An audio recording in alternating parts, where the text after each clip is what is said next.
kami agungkan. Engkaulah Allah yang berkuasa dalam hidup kami. Engkaulah Allah yang memiliki segala sesuatu yang ada dalam dunia ini. Karena itu kami datang menyembah-Mu, memuji-Mu dan mengagungkan-Mu dengan segenap hati kami. Terpujilah Engkau Tuhan kekal selama-lamanya. Tiba saatnya bagi kami Tuhan untuk belajar dari firman-Mu. Tolong kami, ajari kami, berikan kami petunjuk, berikan kami hikmat, berikan kami pengertian agar firman Tuhan dapat kami pahami, dapat kami mengerti dan dapat kami lakukan dalam hidup kami. Urapi kami masing-masing, urapi juga hamba-Mu, pakai hamba-Mu untuk menjelaskan firman-Mu. Dalam nama Tuhan Yesus Kristus kami sambut firman-Mu. Haleluya. Amin. Silakan duduk saudara.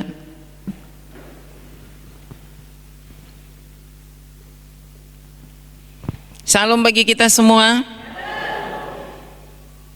Saudaraku yang dikasihi Tuhan, mari kita buka Alkitab kita masing-masing dari 2 Korintus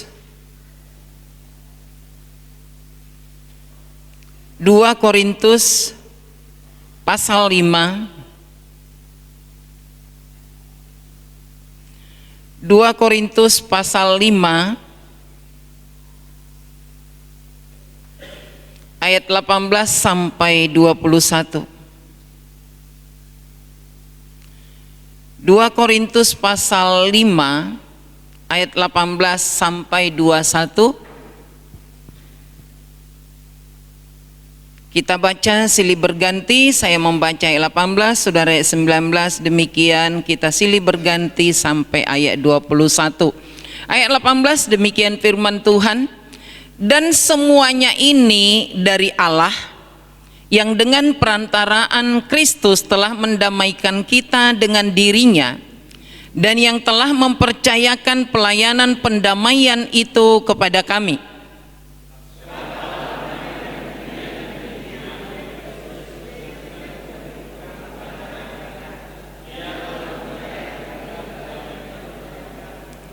Jadi kami ini adalah utusan-utusan Kristus, seakan-akan Allah menasehati kamu dengan perantaraan kami.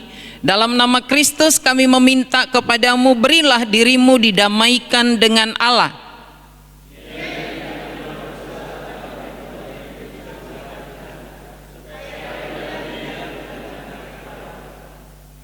Demikian firman Tuhan. Saudaraku yang dikasihi Tuhan Yesus Kristus, tema kita pada hari ini semua dari Allah, yang diambil tadi di dalam ayat 18. Saudara yang dikasihi Tuhan Yesus Kristus, dalam pembacaan kita ini kita perhatikan di mana Rasul Paulus berkata, pelayanan yang dipercayakan ini, pelayanan yang saya lakukan ini semua dari Tuhan. Itu dikatakan oleh Paulus.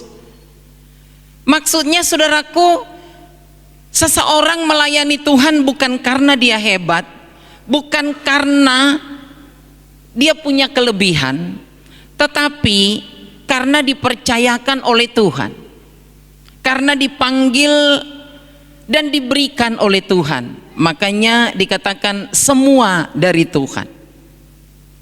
Pelayanan yang dilakukan oleh Paulus adalah berasal daripada Tuhan. Tuhanlah yang memanggil Paulus. Tuhanlah yang mempercayakan pelayanan pendamaian itu kepada Paulus, saudara. Dan itu diakui oleh Paulus. Nah sekarang saudaraku, yang menjadi pertanyaan bagi kita adalah, mengapa disebutkan ini pelayanan pendamaian, saudara? Pelayanan pendamaian ini berasal daripada Tuhan, dipercayakan kepada Paulus dan juga kepada kita, saudara. Pendamaian ini adalah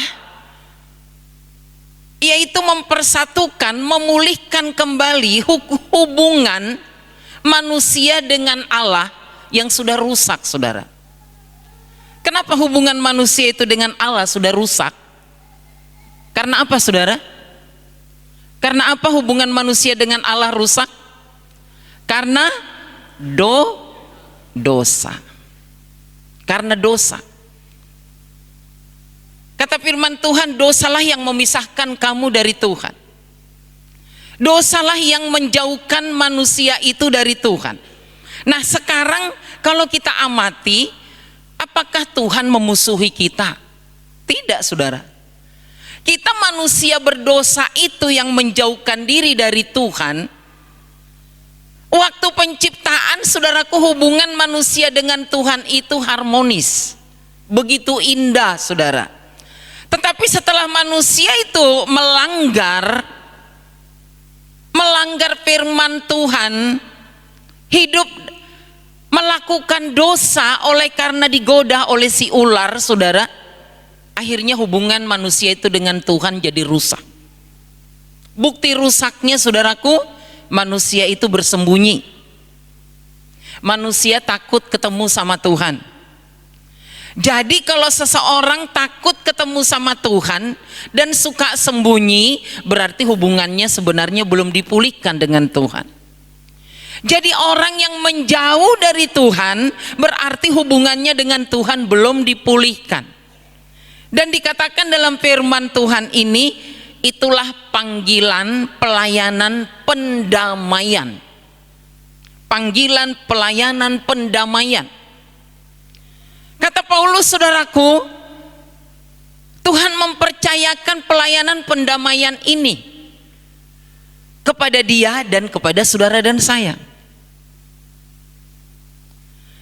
supaya kita bisa menjadi pelayanan pendamaian, saudara.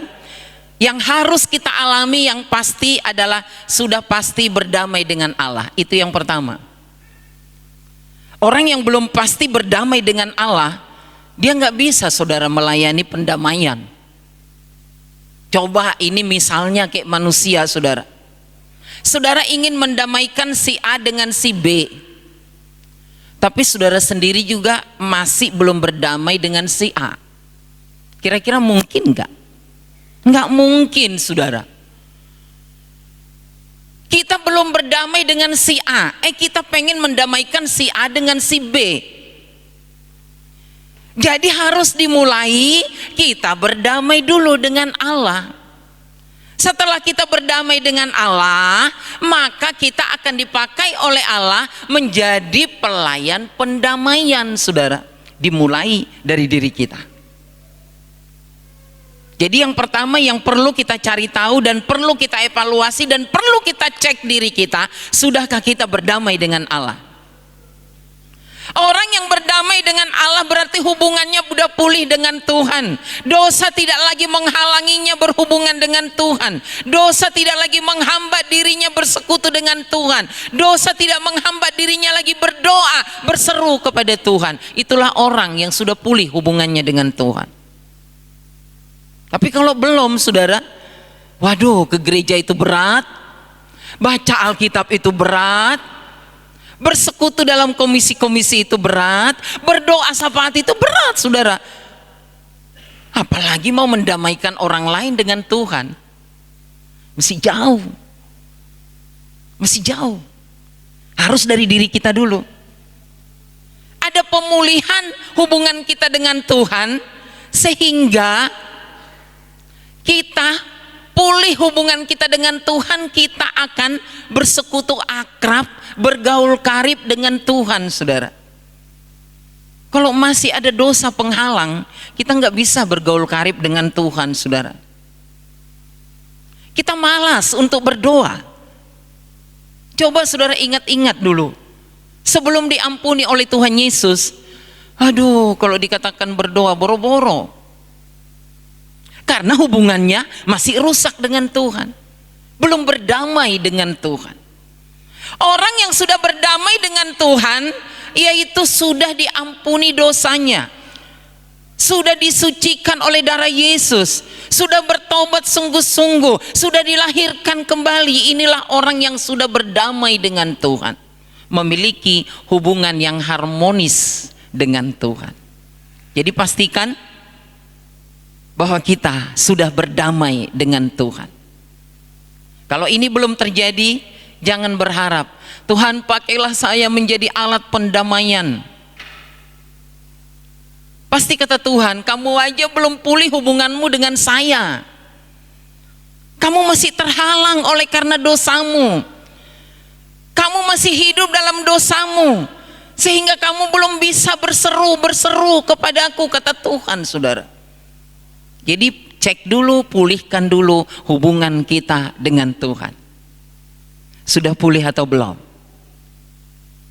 Atau masih ada penghalang? Yang menjadi penghalang manusia dengan Tuhan adalah dosa.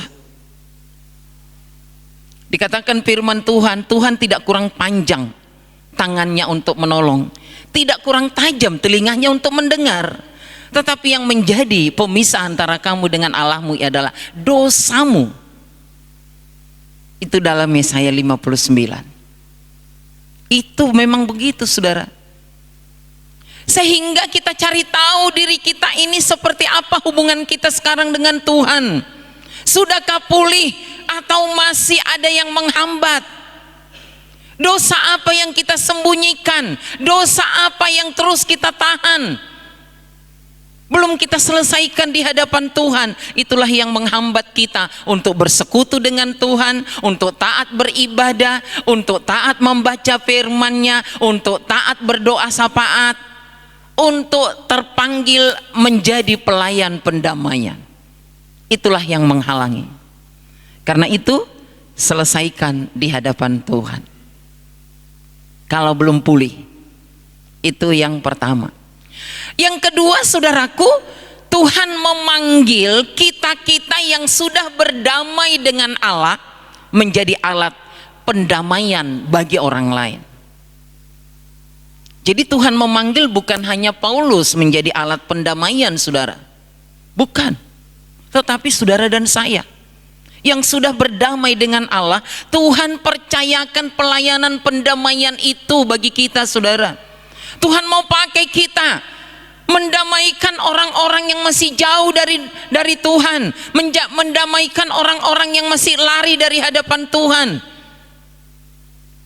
Pasti kita sering ketemu dengan orang-orang yang begitu, saudara. Ada, dimulai dari orang-orang yang mengaku dirinya Kristen tapi ke gereja hanya Natal, saudara. Nah, itu pasti belum berdamai dengan Tuhan, apapun alasannya. Walaupun dia katakan aku dari keturunan nenek moyang sudah menjadi Kristen, tapi dia belum berdamai dengan Tuhan. Belum. Merek punya, ya kan? Tapi kenyataannya belum, saudara. Nah kita, saudaraku, Tuhan pakai kita menjadi alat pendamaian untuk orang-orang kita dulu, saudara. Ya kita jauh-jauh menjangkau yang jauh-jauh sono, yang saudara-saudara kita aja belum kita pendamaikan dengan Tuhan, saudara. Jadi cek-cek orang yang belum taat beribadah kepada Tuhan, kita bawa mereka berdamai dengan Tuhan, saudara. Jangan biarkan mereka terus hidup dalam dosanya. Jangan, saudara. Karena kasihan. Ini tugas kita. Jadi alat pendamaian itu bukan hanya dengan yang agama seberang, agama ini, nggak harus, saudara. Kita dipakai oleh Tuhan sebagai alat pendamaian, bisa untuk sesama orang Kristen, saudara. Saudara pernah dengar, dia katanya orang Kristen loh, kok nggak pernah ke gereja ya? Hari apa jam ibadah dia? Hari apa dia ke gereja? Kok saya nggak pernah lihat? Jadi saudara tahu kita datang beribadah begini, ini juga menjadi kesaksian, saudara. Tetangga kita melihat, dia setiap hari Minggu loh datang beribadah. Masalah udah berdamai dengan Tuhan, dia juga nggak ngerti. Yang pasti dia saksikan, udah menjadi saksi kita. Dilihatnya setiap hari Minggu datang ke gereja. Setiap hari Sabtu datang ke komisi-komisi. Wah, ini orang Kristen yang benar-benar rajin. Nah, pasti juga orang-orang ada di sekitar kita yang tidak pernah dia ke gereja, saudara. Bingung, yang tidak beragama juga. Banyak orang yang begitu. Ini adalah sasaran pendamaian yang akan kita lakukan kepada Allah, saudara. Jadi Tuhan memanggil Paulus itu menjadi alat pendamaian, membawa berita pendamaian, mendamaikan manusia dengan Allah. Dan Tuhan juga tugaskan saudara dan saya untuk mendamaikan orang lain dengan Allah kita. Saudara mau dipakai oleh Tuhan menjadi alat pendamaian? Amin. Kita harus mau, saudara. Kalau kita sudah berdamai dengan Tuhan, harus kita bersedia menjadi alat pendamaian, saudara. Ini adalah panggilan Tuhan untuk saudara dan saya. Panggilan Tuhan untuk kita. Dikatakan oleh Paulus, saudaraku, Allah menasehati kamu dengan perantaraan kami. Jadi kita dipakai oleh Tuhan menasehati orang-orang yang jauh dari Tuhan, menasehati orang-orang yang lari dari Tuhan, menasehati orang-orang yang masih hidup dalam dosa, menasehati orang-orang yang belum datang kepada Tuhan. Tuhan memakai kita. Yang penting kita mau lakukan sesuatu. Apa yang harus kita lakukan? Apakah kita pergi dari rumah ke rumah bawa Alkitab khotbah di sana? Jangan. Karena nanti ada orang yang bisa menggusur kita, saudara. Wah, ini terjadi. Kristenisasi katanya. Sorry. Jadi bukan begitu, saudara. Kita alat pendamaian, gak harus bawa Alkitab ini dari rumah ke rumah berkhotbah di sana. Kita sampaikan berita pengampunan itu kepada mereka. Bahwa Tuhan Yesus sudah mati di kayu salib untuk mengampuni dosa. Siapa yang mau datang kepadanya dan minta ampun akan diampuninya. Itulah berita pendamaian. Maka hubungan seseorang itu akan dipulihkan dengan Tuhan. Itulah berita pendamaian, saudara. Dan saudaraku, ada cara juga yang lebih manis lagi.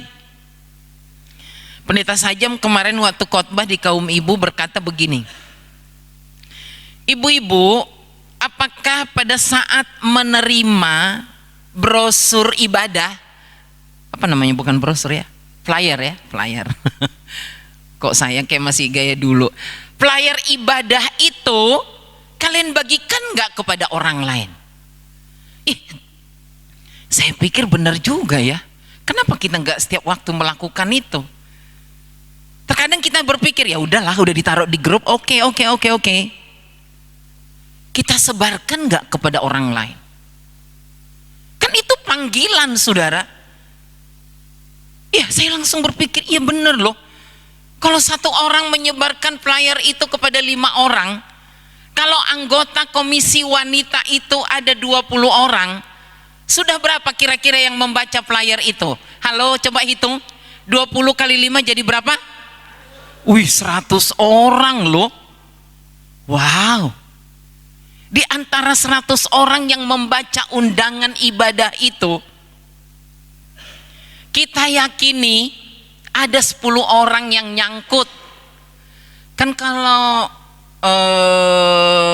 bagian pemasaran, marketing itu begitu, saudara, sistemnya, bahasa dia, bahasa marketing. Sebarkanlah produk ini kepada ribuan orang. Di antara ribuan orang itu kita yakini ada 10 orang yang nyangkut. Wow, kepada 1000 orang disebarkan. Jadi itu sistem marketing, saudara. Nah, sebenarnya itu sangat penting kita pakai, saudara, dalam pelayanan. Sangat penting. Sangat penting, saudara. Mulai dari sekarang ayo kita bagikan flyer undangan ibadah itu kepada banyak orang, saudara. Semua kita bergerak. Kalau semua kita bergerak, banyak yang membaca, pasti banyak juga yang tergerak, saudara. Hari ini yang saya kirimkan untuk GKRI Postar Borneo adalah Mazmur 100 ayat 2 sampai dengan ayat 5.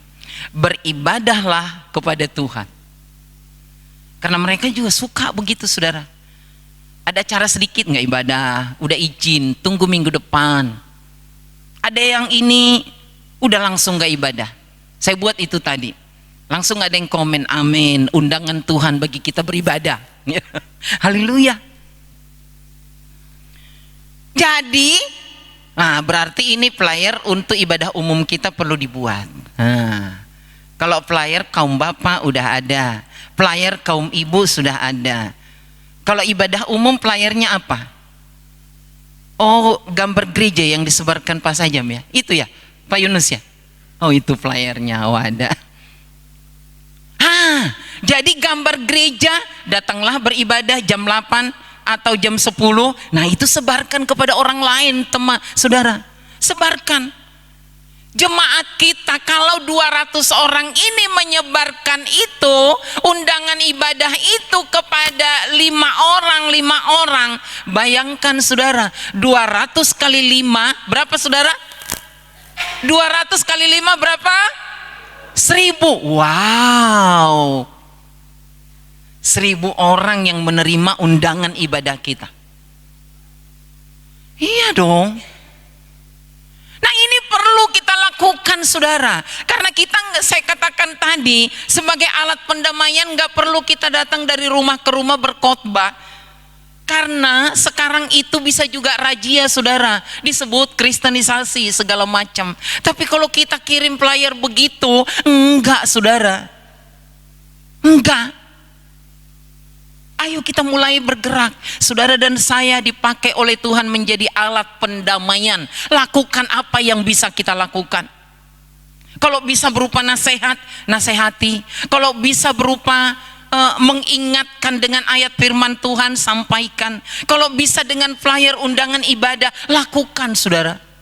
Supaya banyak orang tertarik kepada Tuhan Yesus Kristus. Tertarik kepada Tuhan Yesus Kristus, mempercayai Tuhan Yesus, menerima Yesus dalam hatinya, menerima pengampunan daripada Tuhan Yesus. Akhirnya hubungan mereka, akhirnya mereka berdamai dengan Allah. Lakukan sesuatu, jangan berdiam diri. Penginjilan itu begitu teman, bukan diam. Udahlah, kan dia akan melihat perbuatan saya yang baik, maka dia akan tertarik kepada Tuhan Yesus. Enggak cukup saudara kalau kita cukup baik. Kalau kita kurang baik, apa yang mereka lihat saudara? Jadi perlu kita lakukan sesuatu saudara. Jangan berdiam diri. Tuhan mengutus saudara dan saya menjadi alat pendamaian, mendamaikan manusia dengan Allah supaya hubungannya pulih, hubungannya harmonis. Dia menerima Yesus sebagai Tuhan dan Juru Selamat, menerima penebusan, dilahirkan kembali menjadi manusia baru. Lakukan sesuatu, jangan berdiam diri. Karena terlalu sering orang membela diri karena malas untuk bergerak, ya. Kan dikatakan firman Tuhan, ya, melalui perbuatan baik itu semua orang akan melihat, semua orang akan tahu, dan semua orang akan datang kepada Bapa kita. Belum tentu saudara, nggak cukup segitu. Perbuatan baik kita belum tentu juga akan dipandang orang saudara, dan belum tentu juga itu perbuatan yang benih ilahi yang dilihat orang lain. Jangan-jangan dia hanya pura-pura baik.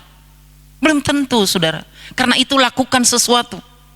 Kita adalah alat pendamaian. Kita dipercayakan Tuhan tugas pelayanan ini saudara. Lakukan sesuatu untuk mendamaikan orang lain dengan Tuhan. Satu tadi melalui doa syafaat, sebutkan yang akan kita bawa kepada Tuhan Yesus. Yang kedua, sebarkan ayat firman Tuhan sekarang melalui WA.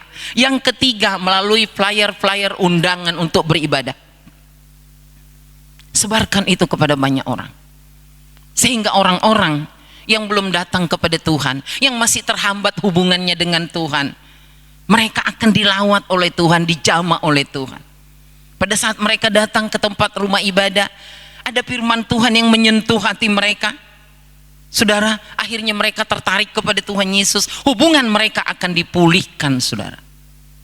Saudara dan saya diutus oleh Tuhan menjadi alat pendamaian bagi banyak orang. Dan tugas ini semua dari Tuhan, saudara. Jangan melihat tugas dari pendeta, tugas dari gembala, tugas dari Tuhan, semua dari Tuhan. Kita melayani ini semua dari Tuhan. Kita memberitakan Injil semua dari Tuhan, saudara. Kita ditugaskan menjadi alat pendamaian, itu dari Tuhan, saudara. Karena itu, saudara yang dikasihi Tuhan, mari kita bergerak, jangan berdiam diri, karena saudara dan saya sudah ditugaskan menjadi alat pendamaian bagi banyak orang. Amin, kita berdoa. Bapa di sorga, kami bersyukur untuk firman-Mu yang mengingatkan kami bahwa pelayanan yang kami lakukan semua berasal daripada Tuhan. Dan pelayanan yang Tuhan percayakan itu harus kami responi. Yang pertama, harus pasti bahwa diri kami sudah berdamai dengan Tuhan. Secara pribadi kami sudah disucikan, diampuni, dikuduskan oleh darah Tuhan Yesus. Dan kami sudah menerima Yesus sebagai Tuhan dan Juru Selamat di hati kami. Dan yang kedua, saudara, Tuhan, Engkau mengutus kami menjadi alat pendamaian. Pakailah kami Tuhan sebagai alat pendamaian bagi banyak orang. Masih banyak orang yang belum berdamai dengan Tuhan. Mereka terhambat datang kepada Tuhan karena dosanya, karena pelanggarannya. Yang menjadi pemisah antara manusia dengan Allah adalah dosa. Pakailah kami Tuhan menjadi alat pendamaian bagi banyak orang. Dengan berbagai cara kami harus bergerak. Kami berdoa syafaat bagi mereka yang jauh dari Tuhan. Kami menyebarkan ayat-ayat firman Tuhan kepada mereka, berita keselamatan. Dan kami juga menyebarkan flyer-flyer undangan ke ibadah kepada mereka, ya Tuhan. Dan kami juga menjadi saksi-Mu melalui perbuatan baik kami dimanapun kami berada. Pakailah kami Tuhan menjadi alat pendamaian bagi banyak orang. Urapi kami, mampukan kami, jangan biarkan kami berdiam diri, jangan biarkan kami masa bodoh terhadap tugas ini. Biarlah semua kami jemaat-Mu bergerak, ya Tuhan, menjadi alat pendamaian bagi orang lain. Inilah doa kami, meteraikan firman-Mu dalam hati kami, jadikan kami pelaku firman-Mu. Dalam nama Tuhan Yesus kami berdoa, amin.